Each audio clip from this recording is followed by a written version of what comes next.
If you're a marketing agency offering SEO, PPC, web design, or local business marketing services, I'm going to show you how to convert more of your sales calls into customers, how to close cold leads, and shorten your sales cycle without offering discounts. My name is Atishay, and in the last 6 years of working with over 100 marketing agencies, and helping them convert complete strangers into customers using cold outbound. And without relying on referrals or inbound leads, there is one singular trait that differentiated the most successful agencies and the ones that did not get great results. And that one factor was sales fluidity. So, if you've ever had deals stalling because of unknown reasons, even though you did everything right, this might be the solution you're looking for. Now, think of your prospect as being a unique puzzle piece, and your solutions, they come with their own edges, shapes, and contours, which is their priorities, hesitations, and buying conditions. Most agencies fail because they try to force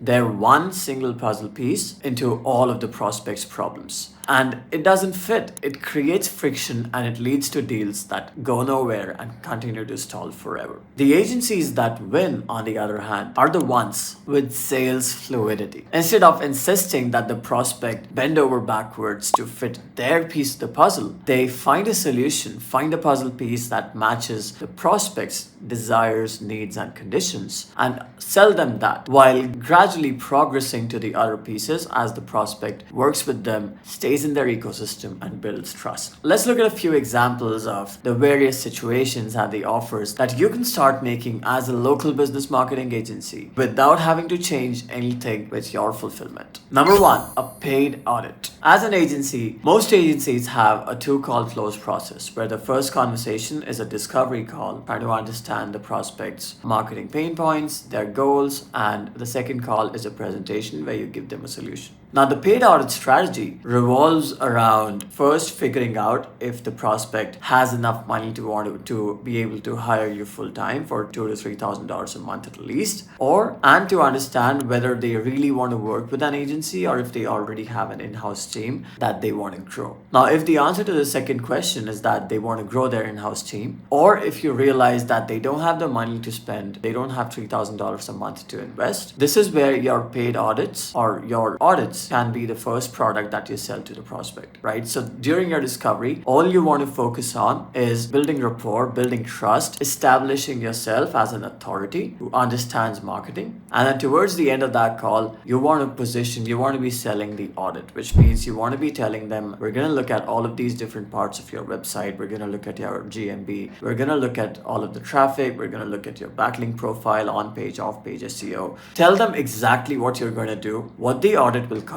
and what insights to expect. Now, if you're talking to a company that already has an in-house resource and they don't want to hire an agency for whatever reasons, they just want their in-house team to be better educated, instead of giving them a free audit and doing your sales presentation, doing all the work for little to no reward, you now position the second call as a paid audit. And if they want to proceed with that audit, you can collect an upfront payment on the first call, or you can at least collect a token on call number one and then deliver the audit on the next call. And after that, if they really want to work with you, you can offer the money they paid for the audit as a credit against the service if they were to hire you to deliver the service. So this does three things. One is it reduces friction when it comes time to actually buy your service. Two is because they paid for the audit, they value your insights a lot more and they are more likely to show up for the audit call. And number three, even if they don't want to hire you or if they are unable to hire you, you still end up making anywhere between $300 to $1,200 depending on the complexity of the audit from those first two conversations. So your cost of acquiring this lead is already paid for because you were able to sell them the paid audit. This is by far the easiest thing that you can implement within your agency, and it does not require any extra resources because I'm certain if you're in the marketing space, you're probably already doing this for your clients. The second offer offer that does really well is any kind of a low effort, low investment offer, which does not require you to do a lot of work, but it gives the customer, the local business, immediate ROI. A really good example of doing this is GMB optimization or running local service ads for eligible industries. Both of these things, local service ads, they are supported by Google verified leads for ridiculously low prices. And GMB optimization, if a business doesn't have their GMB set up properly and they're getting traffic to their GMB, just fixing that is going to help them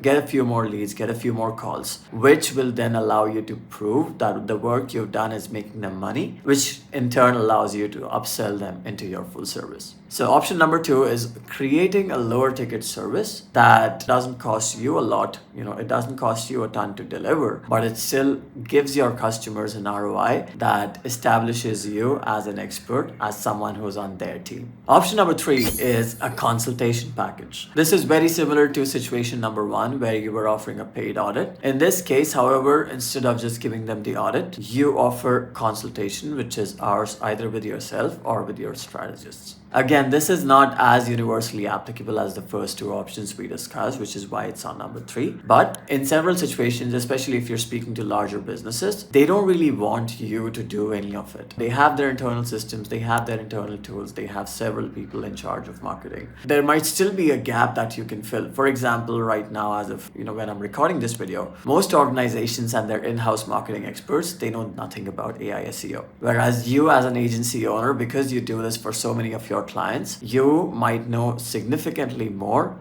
than someone who's just the head of marketing at one company. So you can educate them around AI SEO. If you position your solution as being AI first, you can educate that business on AI SEO, and you can be a consultant charging $250 to $500 an hour for your strategic guidance, and their team can go ahead and implement everything. Option number 4 is offering a lower ticket package with reduced scope deliverables. This one is similar to option number 2, except in this case, you still want to be doing what you would do with your main service. For example, if you were doing SEO for them, you would still do SEO, but in this case, you'll probably do it for targeting fewer keywords, or you'd probably do fewer backlinks. If you were doing PPC, you'd probably still do the same thing, but you'd control less ad spend. Now, the key to offering or to making this offer successful is that you still want to make sure that whatever you're doing, it is enough to produce results. Because if that is not the case, they might pay you $1,500 a month instead of $3,000, but they would still expect some results from it. And if you cannot deliver anything, which might be the case for some industries, because $1,500 is just not enough for some industries, then the client will churn. So the situations where you want to pitch something like this is when you see low-hanging fruit that you can quickly go and grab for this customer, or if you're really at a point where you want to get your cost of acquisition down, so you want to acquire customers, because when you sell someone on the $1,500, even they're not guaranteed to get results, you're still doing the deliverables, you're still doing good work, they still get the opportunity to work with you, so they get to build trust from that working relationship, and you get to collect 50% of whatever you would have collected otherwise. A great example of this is our own lower ticket offer, where we take out the human SDR from our service and allow you to rent our infrastructure so that you can still do your own outreach, manage your own outreach without having to pay us the full fees for a reduced price, right? So you can create offers like that for your agency. And the final offering is obviously your primary main offering, your biggest offer, your full done for you service package. This is usually going to be between $2,500 to $10,000 a month, depending on the scope of services. And if it's a website, it could be $10,000, $15,000, $20,000, $50,000. Really depends on whatever it is that you're doing. So this offer is the flagship offer that you want to be selling to all prospects who are qualified, budget qualified, need qualified, timeline qualified. If they meet all of these criteria, this is the flagship offer you want to be selling to them. If you feel that you cannot or you will not be able to sell this offer to them, do not still try to convince them on the presentation. Instead, adapt and make sure that you pivot to selling them something that they are likely to buy. It might seem counterintuitive, but this will allow you to collect cash from more of the conversations, more of your sales conversations. And if you're doing a good job as an agency, once they are in your ecosystem, they will quickly realize how good you are at what you do. And it's easier to upsell to someone who's already bought from you once, right? What this also does is your flagship offer, which is let's say $5,000 a month, it anchors the price up high. So all of your other offers, they appear much more lucrative, right? So for example, your lower ticket offer, which is 1,500 instead of 5,000, that now appears like a steal because it's so much lower for almost the same service. Maybe it's less white glove, maybe it's less personalized, but almost the same service, but it's almost 1/3 of the price. Then your consultation offers, they sound like a steal because they can work with you pay you just for 1 hour, solve one specific problem, and save $4,700 per month. Even if you're not going to sell the flagship offer, use that to anchor the price and then sell them on whatever it is that they need. So this is what we mean when I say sales fluidity. That is the number one factor that determines how many of your cold prospects are going to convert into customers. Try implementing this with your own sales process. Let me know how it goes. And if you have questions, please leave them down below. I'll see you in the next one.